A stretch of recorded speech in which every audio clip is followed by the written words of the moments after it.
Welcome to Canada's most irreverent talk show. This is the Andrew Lawton Show, brought to you by True North. Hello and welcome to you all. This is another edition of Canada's most irreverent talk show, the Andrew Lawton Show, here on True North on this Wednesday, November 9th, 2022. A happy birthday to my brother. I don't know if he's listening or watching. If he's not, then I guess it was just a good way of telling you all that happens to be my brother's birthday today. But let no one say I don't acknowledge the important moments. I'll send him a text once I get off air, just in case. But I do want to talk today about, we have a lot. Jamil Jivani is going to be here in just a little bit to talk about how he failed to rise up to Bell Media's expectations of him being the token black man on their flagship radio station in Toronto. And it ended up costing him his job. He's now suing Bell Media, and we will talk to Jamil about that now. He certainly has landed on his feet. He's the president of the Canada Strong and Free Network and is doing fantastic work over there.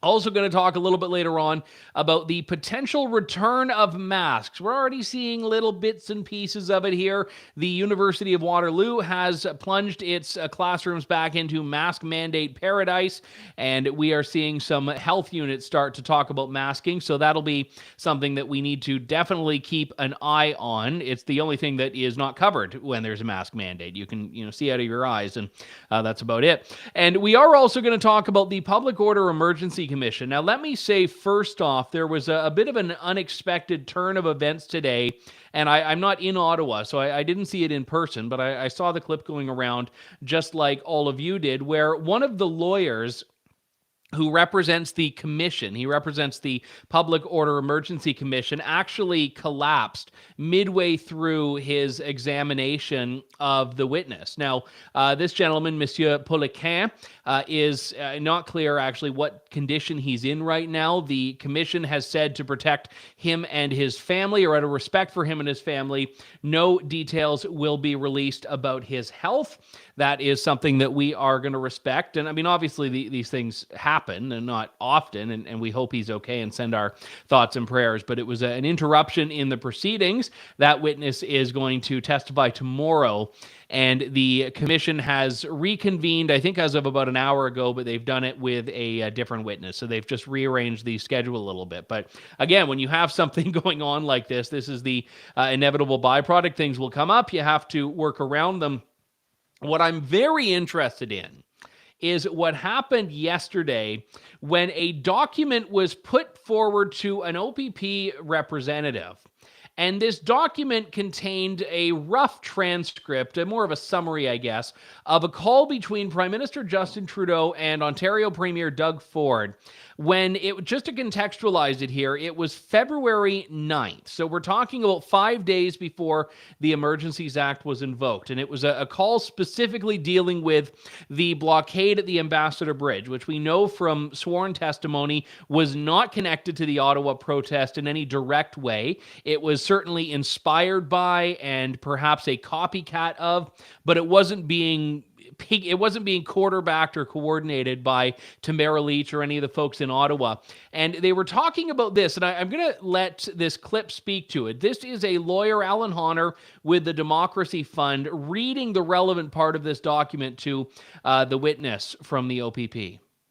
Ted, you will not have seen this document before, but it's a readout of a conversation between the Prime Minister and the Premier of Ontario. In the first big paragraph, Premier Ford says, "The bigger one for us and the country is the Ambassador Bridge and the state ground there. What I think is we got to stop the spread of these protests." And he goes on to say that the Attorney General is looking at legal ways to give the police more tools. Do you see that? The Prime Minister says, first of all, they're not a legal protest. They're occupying a municipal street and are not legally parked. You shouldn't need more tools, legal tools. They are barricading the Ontario economy. And then later in that paragraph, he says, we got to respond quickly.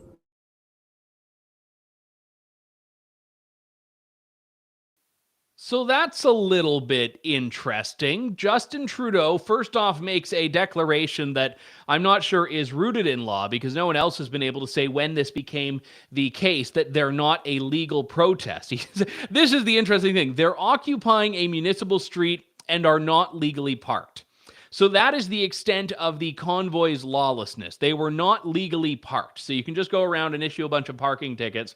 And I guess that is the extent of the law enforcement required. But what Justin Trudeau said to Premier Doug Ford on this call, PMJT, you can see it if you look at that summary there, that you shouldn't need more tools, legal tools. They are barricading the Ontario economy and doing millions of damage a day. I'm assuming that's millions of dollars of damage a day. Or to discuss the metric yesterday, millions of Disney Plus subscriptions a day, and harming people's lives. And this is, I think, incredibly revealing here. So if this was in fact the case, that Justin Trudeau was telling Doug Ford, you do not need more legal tools. You do not need more than existing laws, existing powers, existing authorities to deal with the Windsor blockade, which was by all accounts, and certainly by economic counts, far more disruptive than the Ottawa protests. Then why was the Emergencies Act invoked 5 days later? And there's a lot in this exchange that was put forward in evidence yesterday, this readout. It was, I should say, the government put this forward in its disclosure. So this is a readout that came, and if you look at the email addresses on it, internally from the Prime Minister's office. And in this discussion, what they're talking about is the fact that Justin Trudeau seems to want Doug Ford to move in and direct police.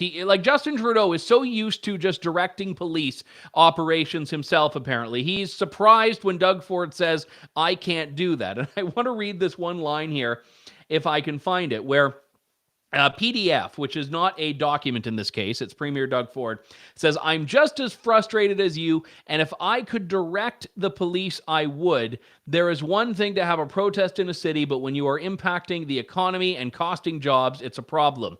PMJT says, are you saying the OPP can't help? Premier Doug Ford, I can't direct them. I can't call them and say, get your asses in there. I don't know if that means we lose our explicit tag, but get your asses in there, or if we have to have the explicit tag, and kicking ass. It's up to the OPP. So then Justin Trudeau says, does the mayor have to direct local police? So in this exchange, Trudeau's basically asking which politician is able to direct the police. If not you, is it the Windsor mayor that has to do this? So you can tell there's a bit of an attitude here where Justin Trudeau seems to think that this is a political role and a political responsibility to tell police what to do. And the two are commiserating about what seems to be their frustration with the OPP not getting in there and, in Doug Ford's words, kicking ass. And I don't think they mean that in like the saying way of just doing a really good job. I think they mean actually going in there and cracking skulls. So this is incredibly important. So I believe wholeheartedly from reading this that Justin Trudeau knows the Emergencies Act was not necessary. That he knows the Emergencies Act was not required to deal with what the government wanted to do, which was clear these protests, whether they were in Coots, in Windsor, in Ottawa, in Emerson, Manitoba, in Surrey, in Cornwall. And I think he knows that. I think he wanted to find a way to put police officers more directly under his thumb. Now, technically, when the Emergencies Act came into play, the Ottawa Police Service was still the agency in charge.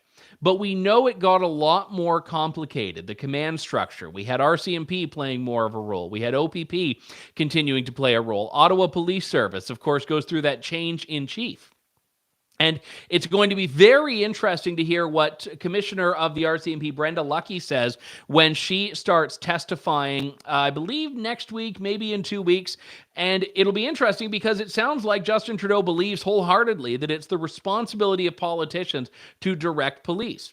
So I want to know what orders he was giving to, or suggestions he was giving to Commissioner Lucki.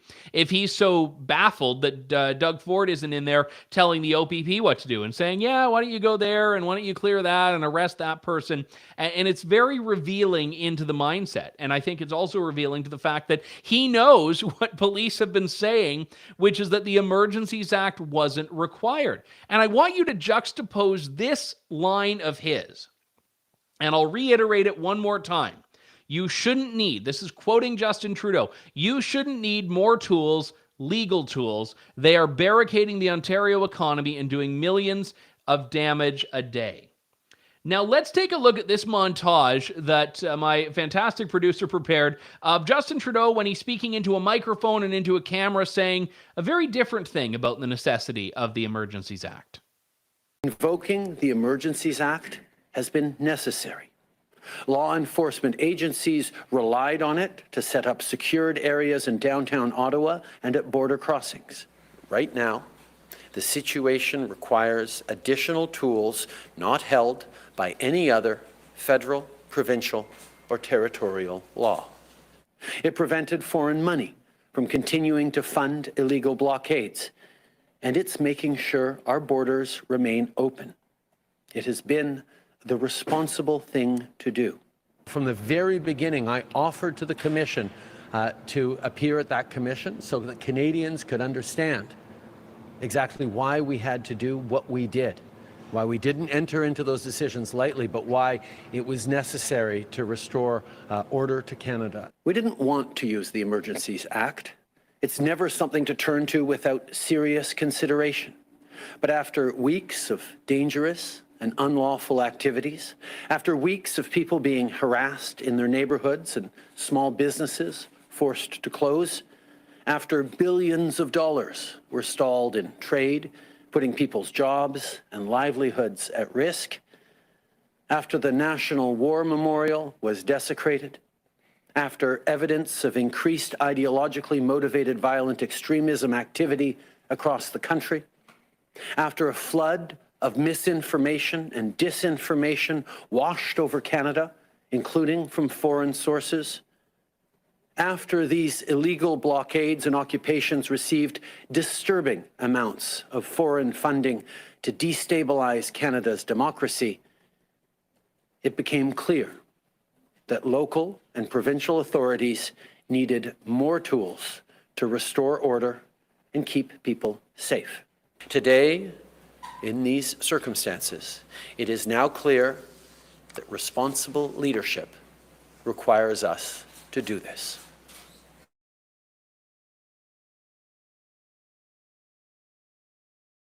Oh my goodness. So we've gone from, yeah, you don't need it. You have all the powers. There's nothing additional to, this is important. We didn't want to do this. We need to do this. I don't want this. This is not my choice. I have to do it.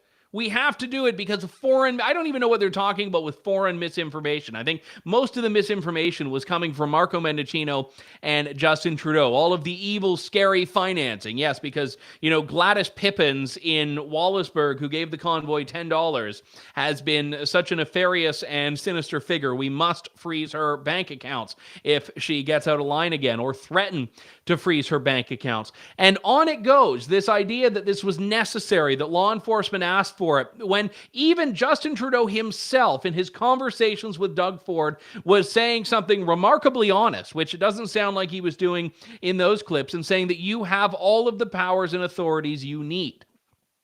And no one from the government has yet acknowledged what changed between that call on February 9th and February 14th, when the Emergencies Act came into play. And quite to the contrary, we do know for a fact from the sworn evidence that there had been progress in negotiations between convoy organizers and the City of Ottawa in that time frame, which Justin Trudeau's office knew about, which Marco Mendicino's office knew about, and Marco Mendicino personally knew about and was being briefed on.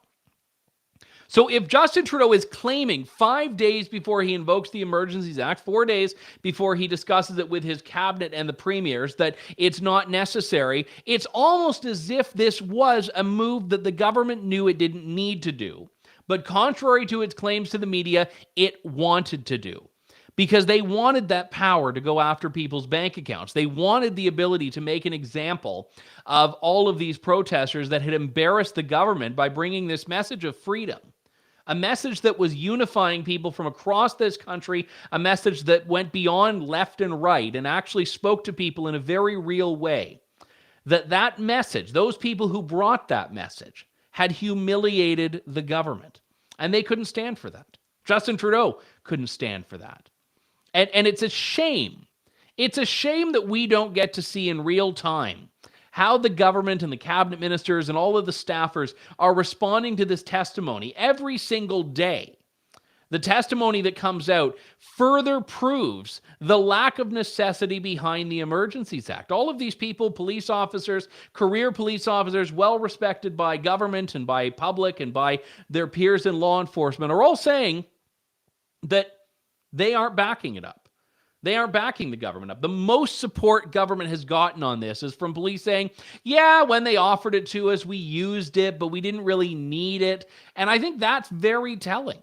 And I also don't think that's the bombshell that the Emergencies Act's defenders think it is, because it's like if you give someone a big, Maserati to drive from home to the office, they're going to use it, even if they didn't need it, even if they could have made the same trip on a bicycle, because, well, it's a tool that's been given to them, so you might as well make use of it. And I think that is so pivotal to this, because the Emergencies Act is very clear. It can't be something that the government could have dealt with or law enforcement could have dealt with using existing laws. And I restate that point almost every time we discuss this inquiry, because I think it is paramount for people to understand that the police incompetence, disagreements, different ideas on how best to do it, these are not grounds under the legislation to invoke the Emergencies Act. These are not laws that are not working. These are perhaps human failings, bureaucratic failings, government shortcomings, sure. But it's not evidence that existing laws are unable to deal with the crisis, whatever the crisis is. And I think more fundamental to that, I'm not even convinced. In fact, I'm convinced that there was no emergency in the first place. And I don't mean that just by saying that, well, I personally, Andrew Lawton, don't think bouncy castles are an emergency. I think that the government's legislation guiding this is very clear on what constitutes a public order emergency. And there weren't any of the criteria that the Canadian Security Intelligence Act sets out. There weren't the criteria that the Emergencies Act sets out. So for the most part, we are seeing no emergency to begin with. And I think that beyond that, people need to realize that Justin Trudeau is not going to be able to get away with this if folks are paying attention. And that's the big if. I've said yesterday that there is never going to be satisfaction from people that really don't like Justin Trudeau. There's never going to be satisfaction from people that just think, you know what, he shouldn't have done this, the people that think he should be, brought up on charges before the Hague or whatever. I'm not entertaining that. What's going to happen is we will get a clear-cut decision from the commissioner, or not even a decision, a clear-cut report from the commissioner. And that report is going to list all of these things that the commissioner has noted.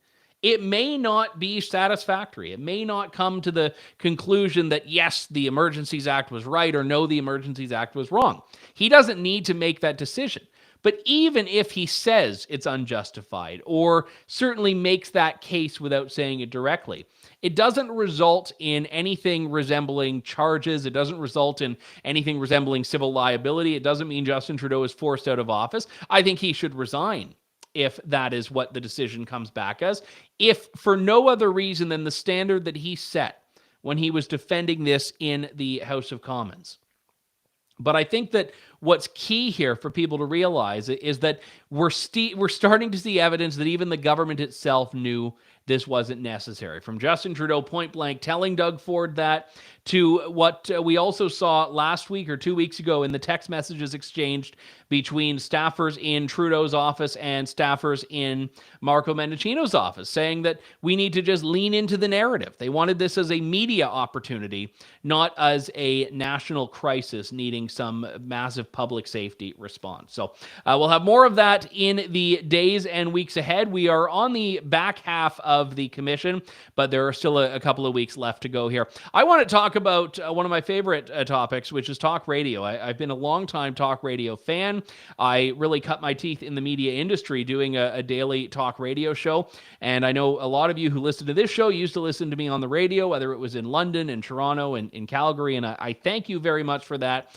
But the talk radio of today is very different than the talk radio of yesterday and 2 days ago and several years ago. And I say that with a fair bit of sadness, because talk radio used to be like the bastion of unequivocally irreverent speech, of being able to challenge conventional orthodoxy, being able to have debates, air controversial opinions, not for the sake of controversy, but because they are discussions that need to be had.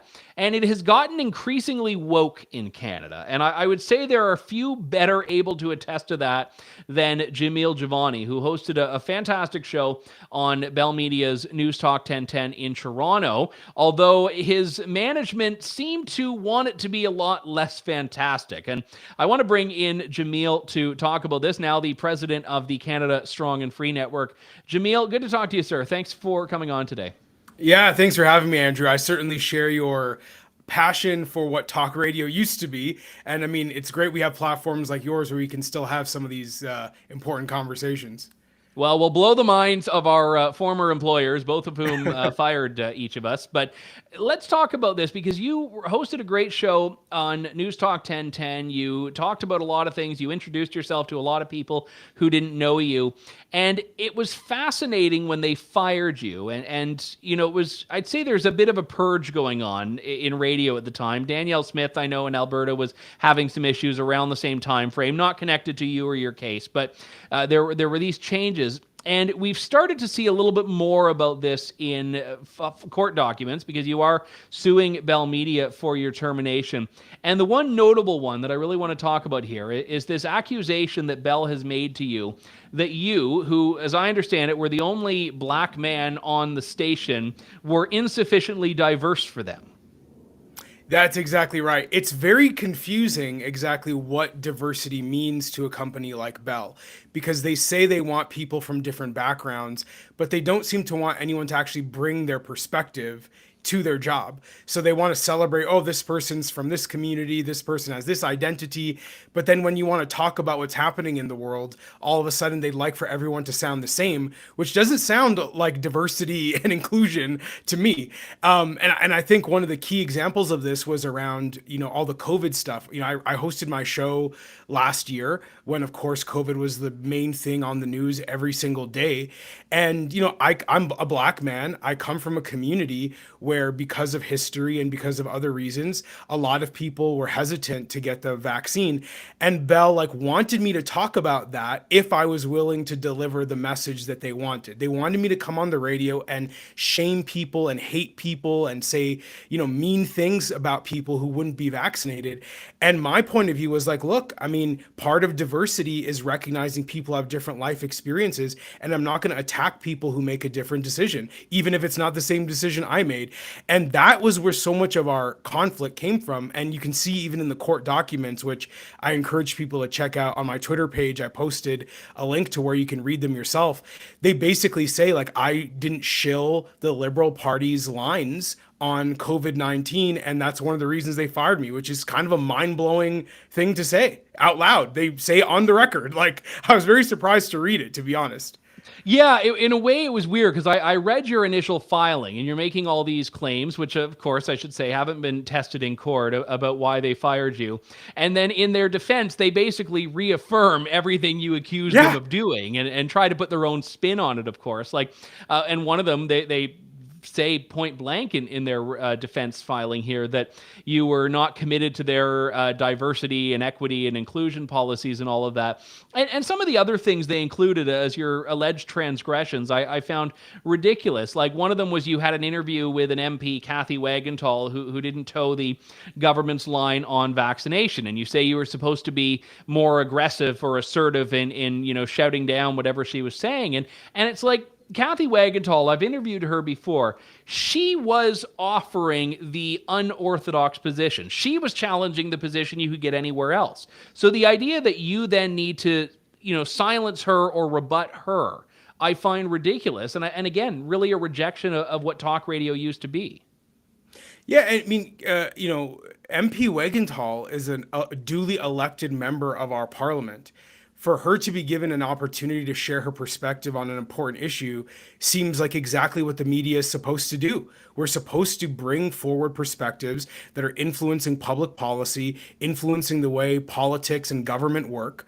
And yet Bell seemed to want just one perspective to be allowed on their airwaves, which is just, I mean, as I said, I'm surprised they admitted it. I mean, they behaved that way. They tried to punish me. They certainly conducted themselves like a group of people with a bias toward the Liberal Party. But for them to actually come out and admit it is a whole other story. I mean, I was very surprised. And to your point also, Andrew, about, the me not sort of complying with diversity. Like, let's be specific about what they wanted.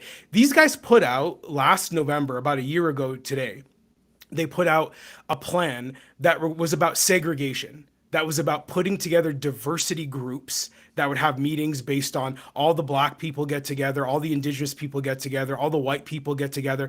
That's not diversity. That's segregation. That's literally the opposite of diversity. You're telling people that in order to have important conversations about our workplace as employees of Bell, we cannot do that with people who look differently than us. We have to be separated from one another. And I'm against diversity by saying I don't want to be part of that. Like, this is nuts. These businesses want to get into the world of micromanaging people's identities. And then when someone, whether you're Black, Indigenous, a woman, part of the LGBT community, whatever it is, even if you're a white guy, they want to tell you how you're supposed to think about yourself and the political views you're supposed to have. That's not business. That's creepy, weird approach to diversity. And the idea that I was a problematic employee because I thought as an individual I should be treated with respect, that's nuts. And that's really at the crux of the lawsuit, which is like, our business is allowed to treat people this way. I believe it's against the law and I believe it's illegal. And, that's exactly why I'm taking them to court.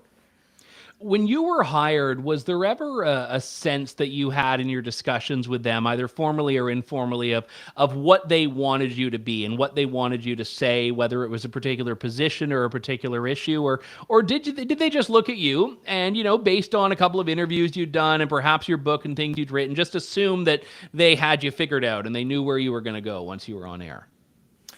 Yeah, I mean, I think there were a lot of people there who I would say have a very simplistic sense of how to work with people who come from a different background or perspective than them. And so some of those people, like there's one particular manager named in the lawsuit, and Bell names her in their statement of defense, Hillary White, ironically named, who had a very big problem with me and was constantly trying to, in my view, intimidate me and try to like force certain perspectives on me. And when I tried to speak up for myself, and you can see the dysfunctional workplace at Bell in other examples, like with Lisa LaFlamme, for example. Danielle Graham is another person who's got a lawsuit against Bell over some of these issues. They try to, punish you into submission, into compliance. And I don't think that's actually what a healthy workplace is supposed to be like. So it was very difficult. There was a manager there who did, I think, try to have a genuine, honest understanding of diversity. His name was Mike Bendixson, and he was fired a couple months before I was. I don't know exactly why, but I can tell you that when they let him go, it just, the one manager who seemed to have a healthy view on these issues was gone, and all of a sudden the place just started to fall apart. And that's, and then they blamed the employees for that. And it's like, well, maybe management should take some responsibility for some of this dysfunction. Now, it's funny because in Bell's response, they talk about the diversity issues and the fact that you misgendered Demi Lovato or something. And they go on with some of these other things we've discussed. And then they say, oh, yeah, and his ratings were bad. Was that ever something that was brought to you? No, in fact, as I mentioned, I only had one ratings period that I was able to do the show for before I was fired and suspended and all these other things went on. So that one ratings period, they gave me a bonus for because of the performance of the show. And I actually have an email from my boss saying congratulations. So the ratings thing is very weird. I mean, the reality is, as I'm sure you would imagine, ratings for all radio went down during COVID because people weren't commuting to work in their cars as much. So I think what Bell's trying to do is act like that was sort of my fault as a way to justify the firing. But here's what I would say to you, Andrew. If there was a business reason to let me go, why are they bringing up all these other things? Like, Like, if it was just about business, why couldn't they just say his ratings are bad, we had to let him go? Most people would accept that. And if that were the honest reason that I was fired, why were we having these arguments? Like, they mention all these other things about diversity and Justin Trudeau and Kathy Wagentall, because it wasn't about ratings, and that they felt the need to address all these other issues because their case based on ratings is so weak. And you'll even notice, and again, I encourage anyone, you can read Bell's statement of defense in their own words. Go on my Twitter page, and I post it there, and you'll read it and see they actually present no evidence to back up their claim about ratings at all. It's literally, they just say it. There's no it's just like a quotation. line basically that they just sort of just throw out there and see if it sticks. There's no quotation, there are no numbers, there's no actual information given. Where do they have information? Well, they've got quotes when it comes to me not defending Justin Trudeau. They've got quotes when it comes to me not taking their position on Demi Lovato and her journey in self-identification. They've got examples for that, but no examples to ratings, right? So it's a very bizarre approach they've taken, and it seems to me, in my personal view, they've underestimated how much Canadians expect media to have some sort of credibility, some objectivity, some effort to be middle of the road. I think a lot of Canadians expect that. I don't think that Bell is offering them that in their media coverage. Radio is a cartoonishly precarious industry. I think, like, the line when I started out is that you hadn't made it in radio until you had been fired. Like, some of those old time radio guys would, get fired on Monday morning and they'd be somewhere else Tuesday afternoon. And I think stations have the right to put whatever they want on air. And I know you're a free market guy, so you'd agree with that as well. Let me just ask then, what is the core of your issue? Is it, the fact that they, canceled you for these reasons, or is it something more fundamental? Yeah, I mean, the core of the issue is they created certain expectations of me as an employee based on my race, based on the community I come from, based on the color of my skin, or my name. All these things, they created unique expectations on me and then punished me when I didn't meet those expectations. That is, I think, by most definitions, racism. It is racist to say, because of what you look like, you have to do your job a certain way. And when you don't stay within the boundaries we give you, we punish you for being the wrong type of Black person. That is what the crux of the issue is for me. As I said before, I do believe that in businesses, I do believe in capitalism. A lot of the good things about our country are the result of us embracing free market economics. At the same time, I'm also a believer in people being treated as individuals. I'm a believer in equality before the law. And you cannot, whether you're on the left in this case or you're on the right, whatever the example would be, decide you're going to treat people differently based on what they look like. And that is fundamentally wrong, in my opinion. And that's why I decided to bring this case forward. I think that we've gotten to this point where we believe liberals and people on the left, like the management at Bell Media, are allowed to get away with racism. And then they accuse everyone else on the other side of being the racist. And I'm saying, no. You guys are the racists. You're treating me differently because of what I look like, because of who my father is, because of where my father comes from. And that's not right. And we're going to deal with that through the court system.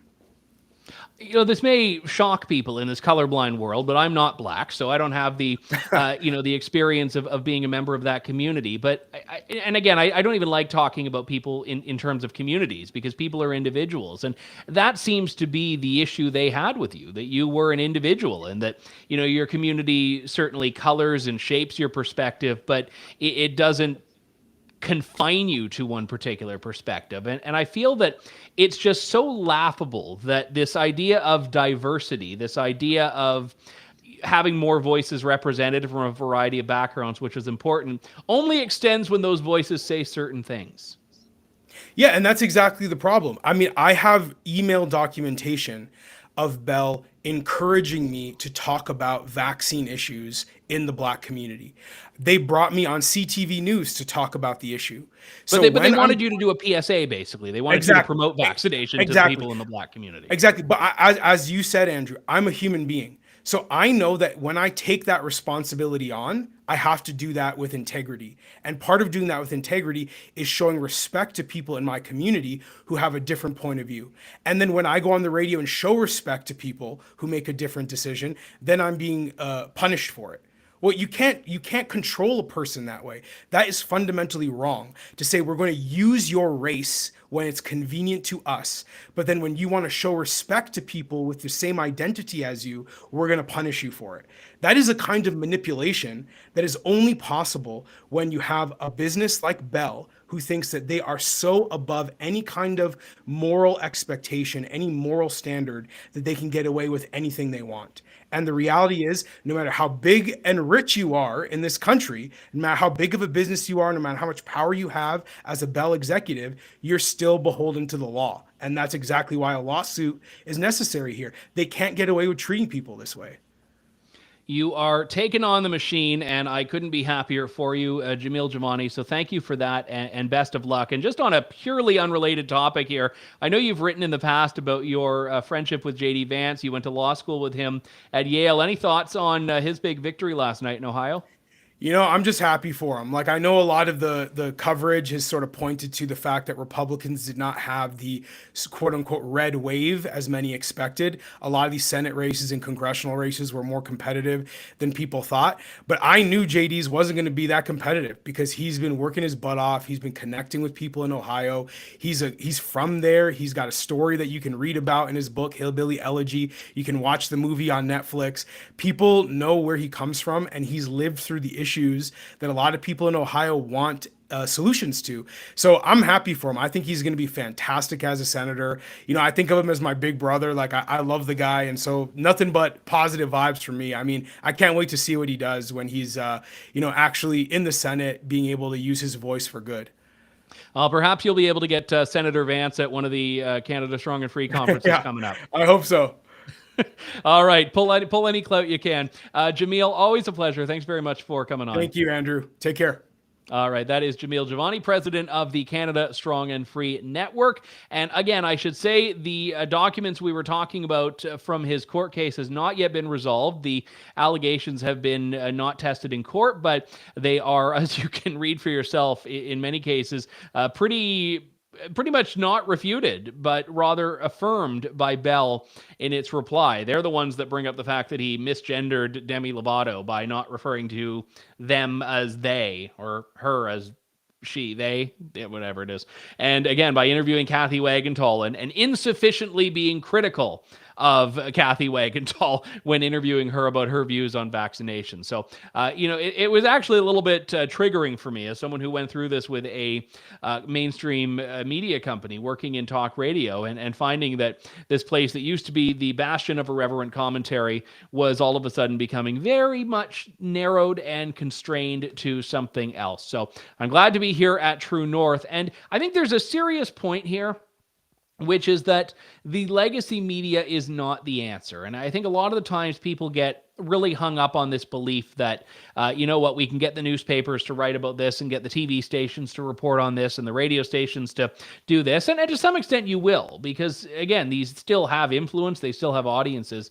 But increasingly, people are supplementing their mainstream media consumption with alternative media or getting rid of their mainstream media consumption altogether and focusing almost entirely on independent media. So I think it's never been a more influential time for people in alternative media or online media in general. So if you are a part of our True North family here, we thank you so much and would encourage you, if you want us to keep doing this, to financially contribute either with a one-time donation or you can become a monthly subscriber and join our Insiders Club. You can do all that at donate.tnc.news.